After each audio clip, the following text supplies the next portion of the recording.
Greetings, geologists, and we're here today to learn a little bit about the geologic history of Glacier National Park. When you think of Glacier National Park, most people think of the last ice age. Really beautiful landscapes like you're seeing here. Well, that's true where you get these beautiful landscapes that were made then, but most of the rocks were made in a depositional environment like this back in the Precambrian oceans. Thick layers of sedimentary rocks, over 18,000 feet thick of them.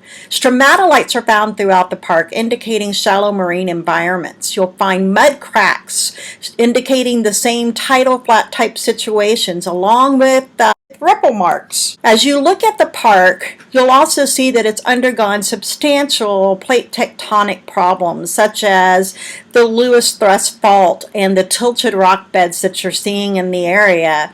This is Mini Glacier Lodge, and it's a hotel that you can stay at on the east side of the park. I highly recommend it. This is a glacial lake that you're seeing in front of the lodge and an incredible U-shaped valley that was created in the last ice age.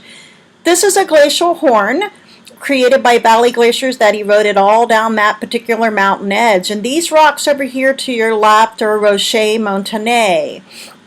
Nevertheless, the entire landscape has been created by an incredible series of geologic events that started all the way back in the Precambrian.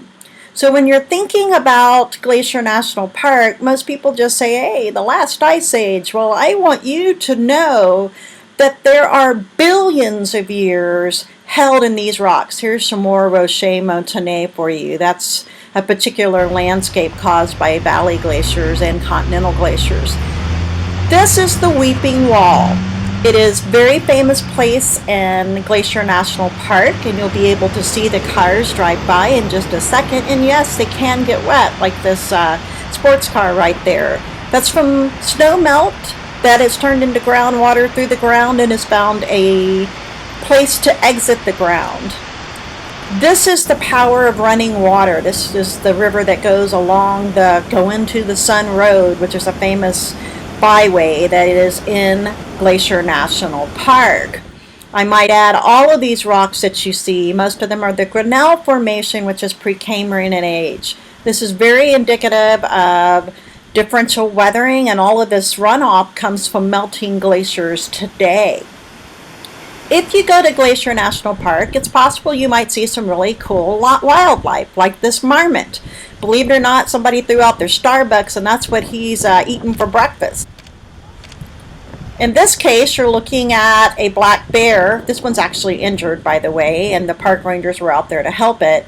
But you can see all kinds of wildlife. We even saw a moose while we were out there.